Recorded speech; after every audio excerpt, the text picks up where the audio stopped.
growth as a defensive player over the years, especially this past year.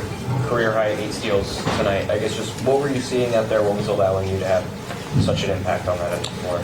Yeah, just trying to be aggressive, make plays for my teammates, and I think it gets us going when we get out in the open court and get some easy baskets.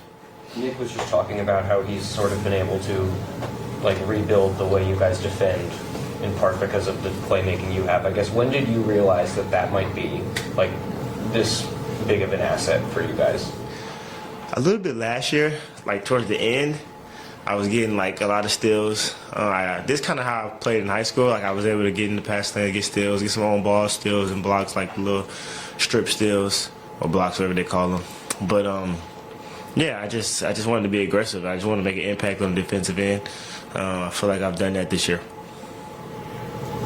You talked about you kind of doing your homework on guys. What kind of goes into that? Is it how much of it is reading in the moment? How much of it is maybe knowing some guys' tendencies? Watching basketball. Once you watch a lot of basketball and watch a lot of film, you pick up on it. You pick up on things, and I try to watch every basketball game. Not every single second of it, but I'm flipping through the channels, watching them, especially if it's a team about to play. So you just kind of pick up on stuff, and when you see it over and over and over and over again, you kind of just anticipate it.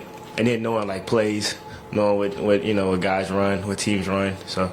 Does that come with time too, of just Definitely. Seeing these guys multiple times? Definitely comes with time and preparation. When you're doing that, are you actually taking notes on what you're seeing, or are you just sort of putting it to memory? Nah, I don't really write it down. It's just mental notes. You know what I mean? When you're watching it. Like I said, I watch a lot of basketball, so it's a lot of times where I'm I'm calling what's going to happen in the game. You know what I mean? And it's funny because my mom doesn't like watching basketball with me because she doesn't like when I do that. My dad loves it because he's a basketball crazy man, but it's cool though. How big were Dom and Jabari tonight, and how big have they been really throughout the entire season? Really No, they've been great. They've been great. They added a different dimension that we haven't had in a while, at the 4 spot as far as defender. They can knock down a shot here and there. Rebounding, that's really what it is, rebounding, man. Jabari rebounds he's a monster, and Dom is too. So they just kind of split those minutes. They're doing good. This is Kelly's best game, at least from a scoring perspective, since he came back. What's it been like having him back, and really what's it been like having everyone back? Great. It's been great, man. He's done a good job of just kind of easing his way back in, and I feel letting the game come to him. He hasn't been too vocal or been, hadn't said much. He just let the game come to him, impacted the game on both ends of the floor. Tonight, he was just disruptive. Got a couple steals or a couple deflections that kind of got us out in transition. And then he attacked. He attacked really good tonight. Got to the paint and made some layups. I think he hit a 3-2. What were your teammates saying after your first dunk? So it's funny because in high school I used to jump off my left leg and dunk a lot. So Justin was like, man, you don't jump off your left leg anymore. I was up at late, 1:30, 2 a.m. the other night, just sending him clips of me dunking off my left leg. So then this morning he was like, hey, you think you can dunk off your left leg today? I said, you know what, I'm going to try it. And the first one, I was oof, I was really nervous. And the second one, I was like, man, I'm just going to do it, who cares? And it ain't worked out for me. You and BJ kind of joked post-game about the viral moment in the Cleveland game. I guess what was your perspective on all of that, and were you aware that it had gone? No, I was not aware until my dad called me and was like, hey, you and BJ good? I was like, yeah. Wow. And then, MG sent it to me. Who else? A couple people sent it to me. And I was I kind of just laughed at it. And then I was like, man, that's just, we want to win so bad.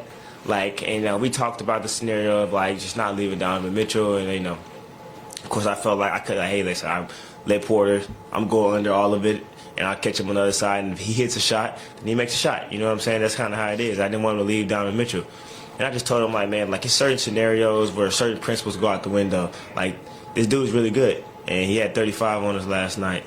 But I say all that to say, dude, we just want to win. We don't really, we laughed about it after the game. I was the first person in Wilmington and told him, dude, you shooting 5 times in the basketball game is just not going to cut it for us. We need you got to be a 10, 12. You got to be aggressive.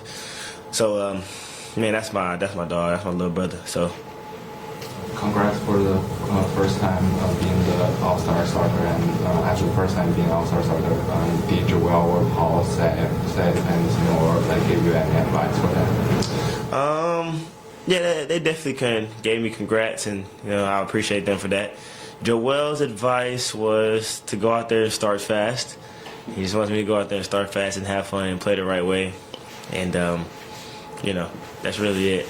But no, I do appreciate those guys. They've been all-stars and all-star starters and all defense and all NBA. They've done it all, MVP. So to have those guys, Kyle too, to have those guys in my corner and just pushing me to be better and better every single day, I appreciate them. Having D'Anthony as a teammate for a couple of years, did you? No. Yeah. Did you take anything away from that as far as like finding ways to make defensive plays? I am not giving any credit about me getting steals. That is not happening. But he's really good at it though. It's funny you said I was on the phone with him last night for a while talking about just how he been playing. So shout out to Mel. He had like 24 points. You think he took his scoring away from me? Yeah, nah, but shout out to Mel, man. I guess I could take some defensive things from Mel. He was really good on the defensive end, getting steals and just being disruptive. So. In the fourth quarter, you were able to get to the paint a lot more and finish at the rim. I guess what kind of opened up for you, and what did you kind of see there in the fourth? Yeah, we kind of opened the court up a little bit. When me and Joe, then we play a lot of two-man games, so it's kind of like just getting him the ball, coming off screens, and doing that nature. In that unit, I know I have to be ultra-aggressive, not just for myself, but for my teammates as well, getting to the paint, kicking it out, generating threes. That's what I try to do. Got a couple corner threes with that group, and that's good offense for us.